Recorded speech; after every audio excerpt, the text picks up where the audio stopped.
तो शिवरात्रि का बड़ा महत्व है।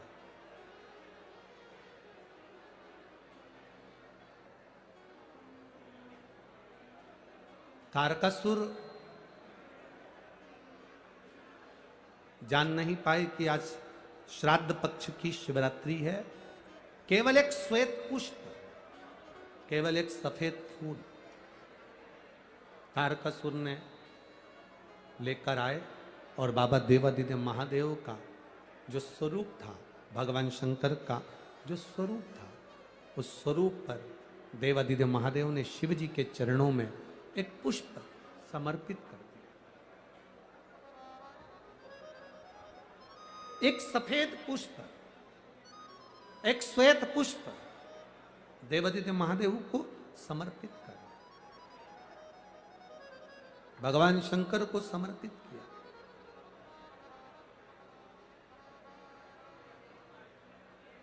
उसका फल क्या हुआ?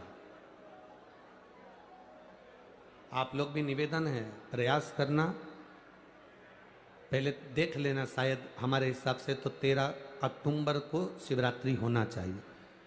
और भी आपके यहाँ के विद्वज्जन पंडित जन से पूछ लेना, नहीं तो पंचांग में या कैलेंडर में देख लेना कि अक्टूबर की श्राद्ध पक्ष की शिवरात्रि कब की है। जितने लोग आस्था चैनल पर सुन रहे हैं, जितने लोग फेसबुक यूट्यूब पर सुन रहे हैं, जितने लोग इस कथा पंडाल में जो दिल लगाकर और ध्यान लगाकर सुन रहे हैं, आप लोगों से निवेदन, प्रयास करना, एक सफेद पुष्प, एक श्वेत पुष्प बाबा देवादिदेव महादेव को 13 अक्टूबर को अगर शिवरात्रि है तो श्राद्ध पक्ष की शिवरात्रि के दिन बाबा देवादिदेव महादेव को एक सफेद पुष्प समर्पित कर देने पर अपने मन की कामना कर कर बाबा देवादिदेव महादेव 3 महीने वो कामना पूर्ण करता है। और जिसके यहाँ पर विद्वज्जन ब्राह्मण जन ने कहा हो कि पितृदोष ज्यादा है, या घर में शुभ कार्य नहीं हो रहा, या तकलीफें ज्यादा हो रही हैं, कोई बड़ी बीमारी ने अगर घेर लिया है, कोई बड़ी तकलीफ सामने आ गई हो, तो उनको भी निवेदन करूंगा कि प्रयास करना कि एक सफेद पुष्प अपने हाथ से बाबा देवादिदेव महादेव को समर्पित करना। उसके बाद तुम्हें जो बड़ी बीमारी है उसकी जब शिवरात्रि पर आप समर्पित कर दो, 1 महीना पूर्ण हो जाए, अगले महीने की शिवरात्रि आए, श्राद्ध पक्ष की शिवरात्रि जाएगी अक्टूबर की, फिर अगले महीने की जब शिवरात्रि आए तो उसके पहले आपकी जो बीमारी है उसकी एक बार जांच कराना। बाबा देवादिदेव महादेव उस बीमारी को समाप्त जरूर करें। श्वेत पुष्प, भगवान शंकर का जो श्राद्ध पक्ष का जो शिवरात्रि है उस पर जो श्वेत पुष्प की परिभाषा, उसको हमें जानना, उस परिभाषा।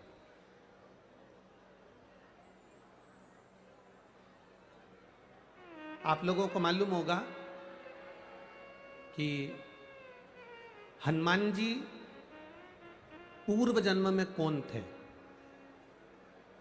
बोलो रे कोटा वाला।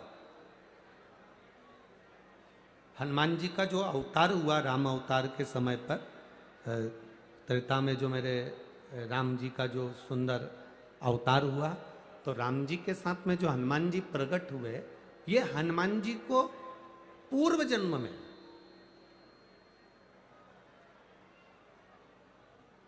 पूर्व समय में जो हनुमान जी को ये बानर का रूप मिला है, राम अवतार के समय पर हनुमान जी का जो स्वरूप प्राप्त हुआ, ये हनुमान जी पूर्व समय में किस रूप के अंतर्गत हनुमान जी को ये रूप दिया गया, ये किसका अवतार है, ये किसका स्वरूप है, ये किसका अंश अवतार है? कई लोग कह देते हैं ये शंकर भगवान के अंश स्वरूप हैं, शंकर सुमन केसरी नंदन। परशु महापुराण जिसने दिल से सुनी हो, जिसने पढ़ी हो, जिसने स्मरण किया हो, तो हनुमान जी का जो पूर्व का जो भाव है वो विश्व कपि अवतार जो भगवान शंकर और भगवान विष्णु ने एक अवतार लिया था जिसका नाम था विषकपी अवतार। कौन सा अवतार है? विषकपी अवतार, जिसको लोग वृषकपी अवतार भी कहते हैं। कोई उसको विषकपी कहता है, कोई उसको वृषकपी अवतार कहता है। जब भगवान शिव जी ने और भगवान नारायण ने दोनों ने मिलकर इस सुंदर रूप को धारण करा था, कपी का मुख धारण करा था और एक असुर का संहार किया, जिसको वृषकपी भी कहा गया, जिसको विषकपी भी कहा गया। उस वृषकपी अवतार का रूप श्री हनुमंत लाल जी को त्रेता में प्रदान किया गया। श्री हनुमंत लाल, उसका चरित्र भी आगे आएगा कथा में, अपन उसको सुनेंगे कि श्राद्ध पक्ष में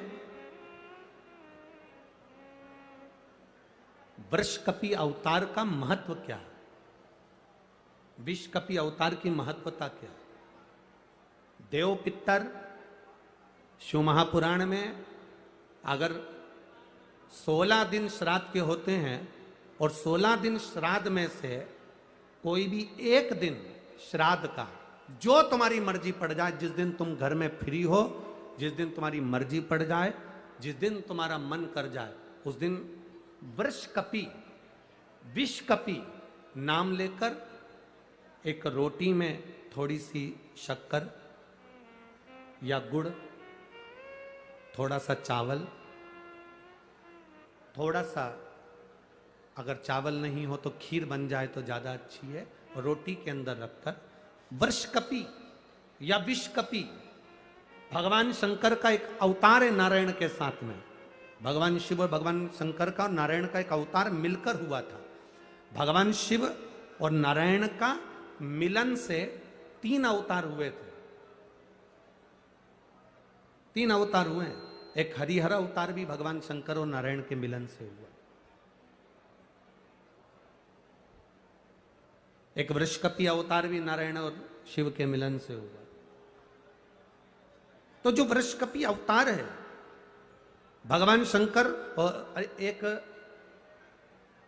भगवान नारायण और भगवान शंकर के मिलन से शरंभेश्वर अवतार भगवान शंकर का और नारायण का मिलकर हुआ है, शरंभेश्वर। ये 3 अवतार नारायण और शिव जी मिलकर बने हैं। 3 अवतार भगवान शंकर ने नारायण के साथ मिलकर लिया, शरीर एक बनाया, दोनों मिल गए, एक शरीर बनाकर जगत का कल्याण करा। रोटी हो तो रोटी, पूड़ी हो तो पूड़ी, पराठा हो तो पराठा, जो तुम बनाए हो उसमें थोड़ा सा मात्रा दूध चावल की या खीर की, थोड़ी सी मात्रा गुड़ की, और वृषकपी या विषकपी अवतार का नाम लेकर अपने दरवाजे के बाहर खड़े होकर जो गौ माता को श्राद्ध पक्ष में किसी भी दिन ये भोजन वृषकपी का नाम लेकर दे देते हैं, उसके घर में कभी संपदा की कमी नहीं आती, धन की कमी नहीं आती। श्राद्ध पक्ष का ये स्वरूप है विषकपी अवतार। एक बार सब बोलेंगे, बोल विषकपी भगवान की। अब नाम आप लोग ले जिससे आप लोगों को याद हो जाए, बोलिए विषकपी भगवान की। आप विषकपी बोल सकते हो, वृषकपी भी बोल सकते हो, वृषकपी भी बोल सकते हो और विषकपी भी बोल सकते हो, दोनों नाम में से कुछ भी। हाँ, अगर आप नेट पर सर्च करोगे या आजकल लोग क्या है, कथा सुनने के बाद नेट पर जल्दी सर्च करते हैं, तो गूगल आदि पर सर्च करोगे तो विषकपी भी आ सकता है, वृषकपी भी आ सकता है। पुराण में अगर ढूंढोगे, शिव पुराण के अंतर्गत या स्कंद पुराण में या गर्ग संहिता में या कूर्म पुराण में, बरहा पुराण में अगर आप ढूंढेंगे तो उसमें वृषकपी और विषकपी कोष्टक में बना हुआ है। पहले आएगा विषकपी, फिर कोष्टक में आएगा वृषकपी। उस अवतार का स्मरण। फिर से नाम बोलो, क्या नाम बोलना है? विषकपी। या तो विषकपी बोल लें या वृषकपी।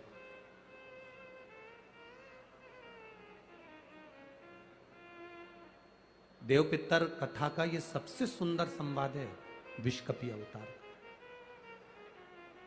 भगवान अब तारकासुर ने विचार करा कि मेरे पिता बजरंगासुर का गति कैसे हो, तो वो एक पुष्प, सफेद पुष्प को तोड़कर उसको नहीं भान कि आज शिवरात्रि, उसको भान ही नहीं है, उसके स्मरण में नहीं है कि आज शिवरात्रि।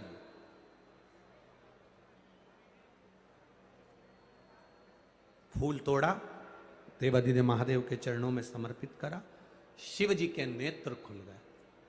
शंकर भगवान ने नेत्र खोलते से ही तारकासुर से पूछा, तुझे क्या चाहिए? तारकासुर कहता है, मेरे पिता बजरंगासुर की गति नहीं हुई है, वो भटक रहा। मेरी माता जब सोती है उनके स्वप्न में मेरे पिता आते हैं। मेरी माता वन में घूमती है, मेरे पिता उसके पीछे चलते हुए दिखते हैं। कभी कभी पितर, कभी कभी पूर्वज, हमको ऐसा लगता है कि हम काम कर रहे हैं और मुझे कोई देख रहा है। कभी कभी ऐसा लगता है कि मैं चल रही हूं, मेरे पीछे कोई चल रहा है। कभी कभी ऐसा भान होता है कि ऐसा लग रहा है कि कोई मुझे देख रहा है, कोई मेरे पीछे चल रहा है, कोई मेरे आगे चल रहा है। कभी कभी ऐसा भान होता है। तो उसके लिए यहां तारकासुर कह रहा है कि मेरी माता को मेरे पिता, मेरे पूर्वज नजर आते हैं, मेरे पिता की गति कैसे हो जाए। तब भगवान शंकर कहते हैं कि तारकासुर, एक तो तू असुर है, तू राक्षस है, और राक्षस होने के साथ साथ तू अपने पिता की गति की बात कर रहा है, ये तो मुझे हंसी आने वाली बात है। एक राक्षस कहे कि मेरे पिता का मोक्ष हो जाए, तो ये तो बड़ी हंसी की बात है, ये तो बड़ी विचित्र बात। पर तुम पूछ रहे हो, भगवान देवादिदेव महादेव ने कहा कि तुम्हारे पिता की गति के लिए तुम ब्राह्मण भोज, संत भोज, गुरु भोज, दरिद्र भोज ये क्यों ना करते। तारकासुर ने कहा, मैंने पूरी पृथ्वी को निमंत्रण दिया, कोई मेरे यहां भोजन करने नहीं आया। सबको भय लगा कहीं मैं मांस ना मिला दूं, गलत पदार्थ ना मिला दूं, गलत चीजें ना मिला दूं, उसका स्मरण ना हो जाए, इसलिए कोई मेरे यहां भोजन करने नहीं आया।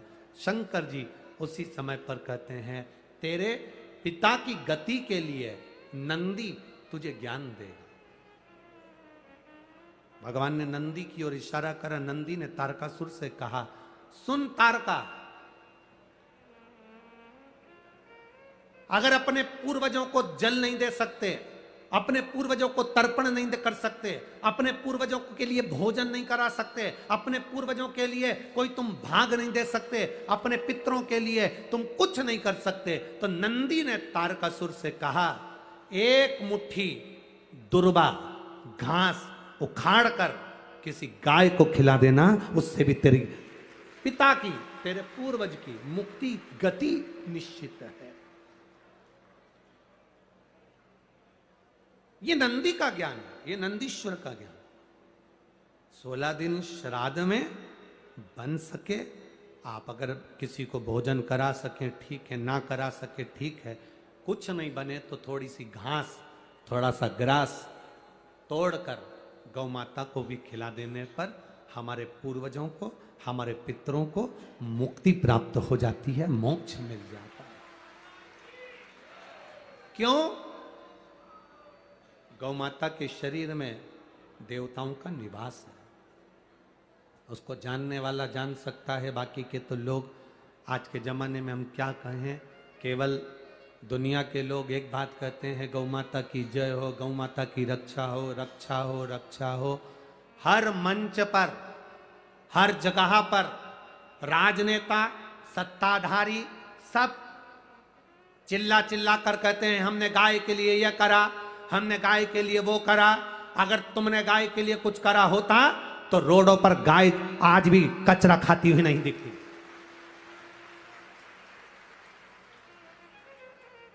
आज भी रोड पर गाय कचरा खाते हुए नहीं दिखती। अगर गौ माता की रक्षा के लिए, गौ माता के लिए कुछ किया होता तो यहां सामने नजर आता।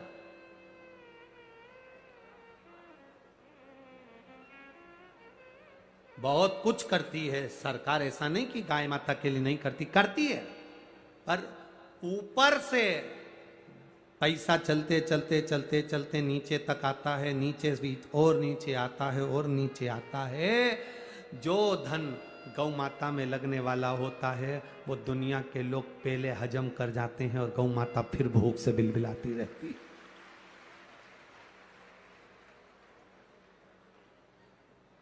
फिर भूख से बिलबिलाती रहती। 12.5 लाख कत्ल खाने ब्रेसिंग मशीन के हो गए हैं, जो भारत की भूमि पर कलंक की तरह है। 12.5 लाख कत्ल खाने ब्रेसिंग मशीन के हो गए। ब्रेसिंग मशीन के कत्ल खाने कैसे? गाय को मशीन में पहले 15 दिन तक गाय को भूखा रखा जाता है। कारण गाय के सफेद मांस को लाल बनाना है, क्योंकि लाल मांस की कीमत विदेशों में ज्यादा मिलती है, इसलिए ब्रेसिंग मशीनें बनाई गई। गाय को 15 दिन भूखा रखना, भूखा रखने के बाद गाय के पांव को मशीन में जकड़कर उल्टा लटकाना, फिर पानी का प्रेशर गाय के मुख पर मारना और गाय के मुख पर प्रेशर देकर गाय की श्वास को, रक्त को उसके मांस में मिला देना। जब 8 दिन तक गाय के मुंह पर प्रेशर मारा जाता है, तब गाय की श्वास और रक्त उसके मांस में मिल जाता है। तब गाय को फिर उल्टा लटकाकर काट दिया जाता है और उसके मांस को डब्बों में भरकर बेच दिया जाता है, जिससे मांस लाल हो जाए।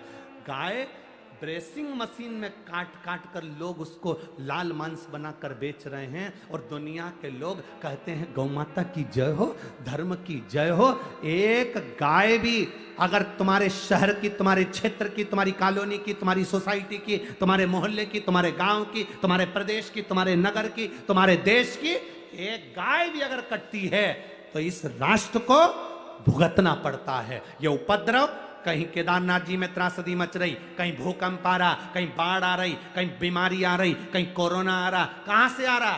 क्योंकि तुम गौ माता की रक्षा नहीं कर पा रहे। इतने बड़े बड़े मंच मिलते हैं, लोग चिल्ला चिल्ला कर कहते हैं, होता जाता कुछ नहीं है, होता जाता कुछ नहीं है। थोड़े दिन तक चिल्लाते हैं, ठंडे पड़ जाते हैं, सब अपने अपने घर जाके सो जाते हैं, और लोग चिल्लाते रहते हैं गौ माता की जय हो, धर्म की, अधर्म का, प्राणियों में विश्व का कब होगा।